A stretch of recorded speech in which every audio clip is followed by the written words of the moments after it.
දෙයියනේ මේ මිනිහා මැරුණවත්ත. හදවත වේගයෙන් ශබ්ද නගයි. මුළු ගතම දහඩයෙන් තෙත්වීමට ගත්තේ සුළු මොහොතකි. මනස පියවිසියට එළිඹි මුල්ම තප්පරයේ ඈ දොරටුව අභියසට දිවගියේ ඇතිවුණු භීතිය නිසාවෙනි. නමුත් ඈ ගැටුනේ ශක්තිමත් පපුගබකයි. ඒ පහරින් විසිවී බිම පතිත වීමට ගිය ඈ එයින් වැළකීමට ගියේ තම ඉනවටා වෙලුණු ඒ ශක්තිමත් දෑත් නිසාවෙනි. දේව් ලිසාරා මොකක්ද මෙතන වුනේ? මට එයා කරදර කරන්න ආවා දේව්. ඒ නිසා ඇගේ වචන ඈහටම ගිලී ගියේ විවර වූ දොරටුවෙන් පැමිණි දේහධාරියා දැකීමෙනි. ඈ දේව්ගෙන්ද අඩි 2-3ක් පසුපසට තැබුවේ ඔහුගේ කෝපයෙන් වෙවුලන දෑස් දේව් වෙලාගෙන තිබූ ඇගේ දෑතක් මතට වැටී ඇති නිසාවෙනි.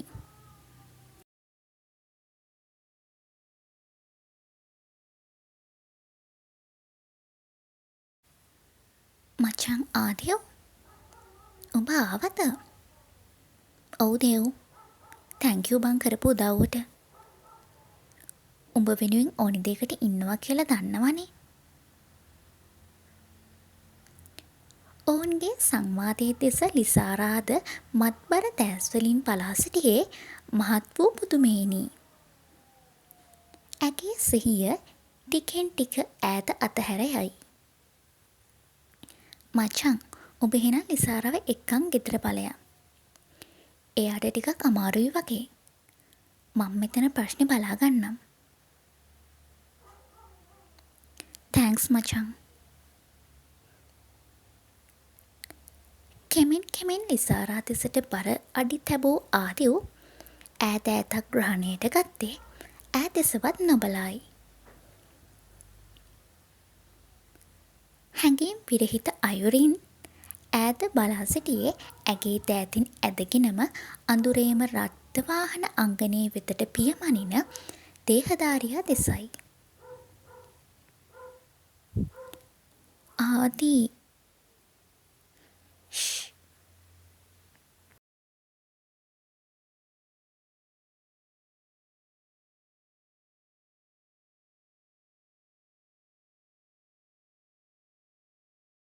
ඔහු දෙතොලට තම දබරගෙල්ලක් තබා ඒ රුදුරු දෑස්වලින් ඈව නිහඬ කළේ ඈ සමග උපන් කෝපයෙනි. නමුත් ඔහුගේ රැවුල පිරි කම්මුල්ද එමැද දිදුලන රා රත් පැහැගත් දෙතොල් පෙතිද ඇගේ හැඟීම් තව තවත් අවුලවයි.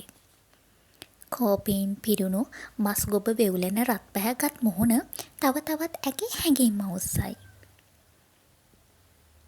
ආදී ලිසාරා මං එකපාරක් නැත. ඔහුට කීමට හැකි වූයේ එපමණකි.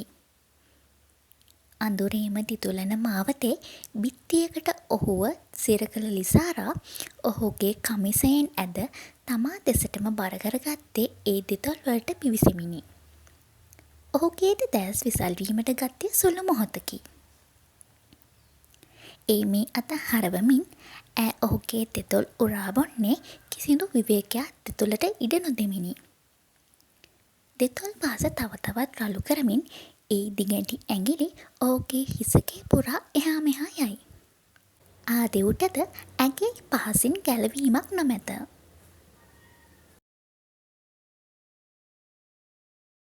දෙවරක් නොසිතා ඈව පසෙකට තල්ලු කළ ඔහු ලිසාරාද සමගින් ගොඩ වූයේ අසල නවතා ඇති මෝටර් රථයේ මගී අසුනටයි.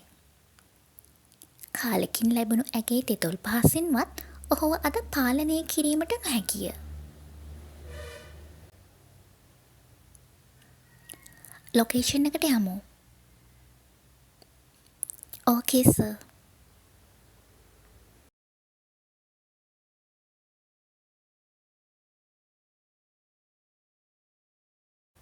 රියදුරු අසුනේ සිටින ආරක්ෂකයා අමතා පැවසූ ආදු මිත්‍රම් වෙලා ග්‍රහණය කරගෙන තිබූ ලිසාරාගේ තෑතක් ඉන් මිදෙව්වේ ඔහුගේ පහසින් රත් වූ ඇති ඇගේ සිව්මැලි දෑතක් දෙසද බලමිනි. ඔහුගේ කෝපයේ තරම කෙසේද කීවහොත් ඇගේ දෑත් වල වුවද ඔහුගේ දෑංගැලි පහරවල් මනාව සටහන් වී තිබේ. විවරව තිබෙන කවුළුවෙන් පැමිණෙන සුළංදාරා ඔහුගේ වැවි අපිළිවලට තිබූ හිසකේ එහා මෙහා යයි. විවර වූ බොත්තම් නිසා එහා මෙහා යන කමිසයෙන් නිරාවරණය වී තිබුණු ශ්වේත වර්ණ පපුගැබ මනාව දිස්වෙයි.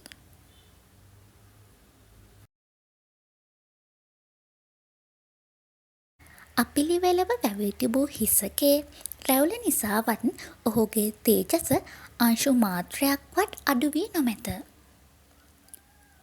තමා කෙරෙහි උපන් කෝපයෙන් ඔහු කවදාවත් නොමැතිව ෂටලයෙන් පිටත බලාගෙන බර කල්පනාවක නියැලී සිටී. ආදී ඇගේ සිව්මැලි ඇඟිලි තුඩු ඔහුගේ කලවා මත එහා මෙහා යයි. නමුත් ඔහු එකදු දශමයක්වත් චලනයක් සිදු නොකළේය.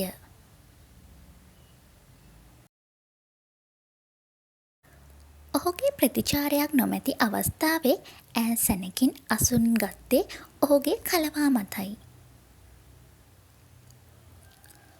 ලිසාරා, are you mad, huh?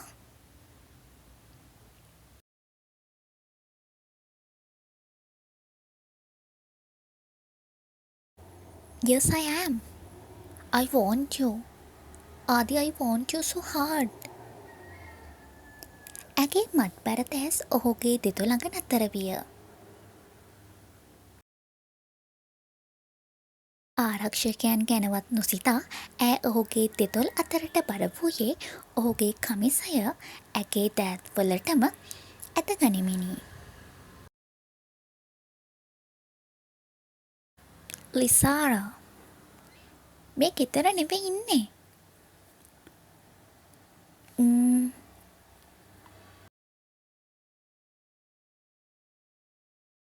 ඇගෙන් දෙතොල් මුදා හැරි මුල්ම තප්පරයේ ඔහු කෝපයෙන් මිමිනියේ ඇගේ සවන් පෙතිවලටයි.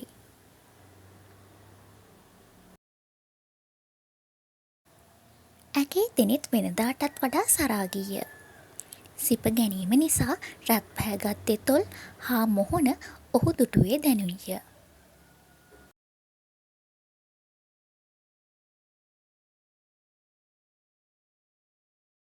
ඈ වෙනදාටත් වඩා සුන්දර බවට සැක නැත.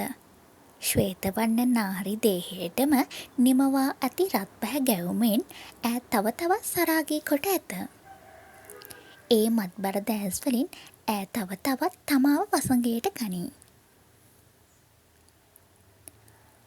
අකීකරුව සුළඟට ලෙලදෙන ඇගේ හිසකේ තමාට සරදම් කරයි.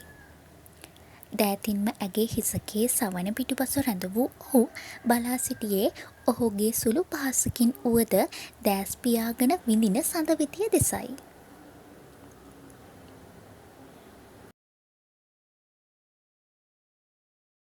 දෙවරක් නොසිතා ඔහුට ඇගේ දෙතොල් හා එක්වුණේ තම කෝපයද එය තුළින් පිට කරයි.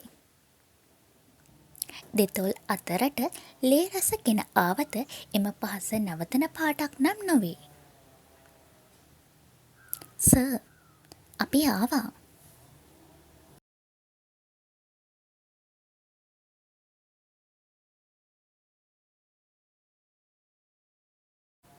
ඈව තම කතේම දවටා ගනිමින්ම ඔහු විවර වූ මෝටර් රථයේ දොරටුවෙන් බැසගත්තේ මද සිහියෙන් උන් ඈව තව තවත් ගසටම තෙරපා ගනිමිනි.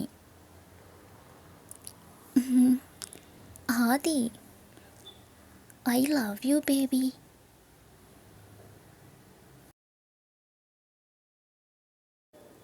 ඇගේ දෑත් ඔහුගේ පපුවේ එහා මෙහා යයි. මගදී දාලා යන්න නැතුව ඕක කියන්න තිබ්බා ලිසාරා. මේ පාරම් තමුසෙට කිසිම සමාවක් නෑ මගෙන්.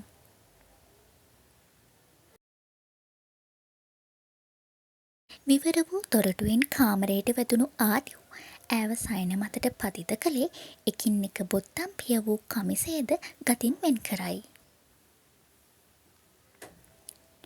ආදී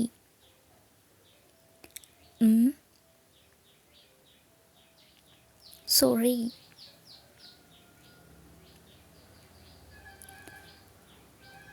ඒවට මං පස්සේ අල්ලගන්නම් බබා. දැන් කවර් කරන්න ඇරියස් තියෙනවා.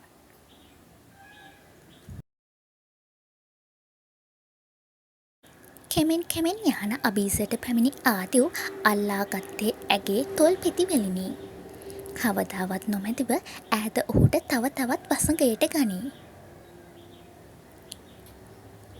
දෙතොල් පෙති අත් නොහැරම ඔහු ඇගේ ගත රැඳි ගව්ව මාබල් පොළොව මතට පදිත කළේ ඈ සිටීමටත් ප්‍රථමයි.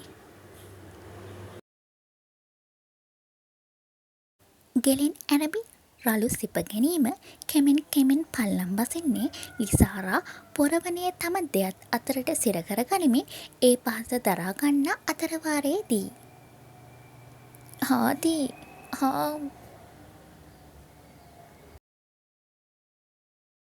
මං කියලා තියෙනවනේ තරහගින් ඉන්න වෙලාවට මාව උස්සගන්න එපා කියලා. දැන් ඉවසන් ඉන්න.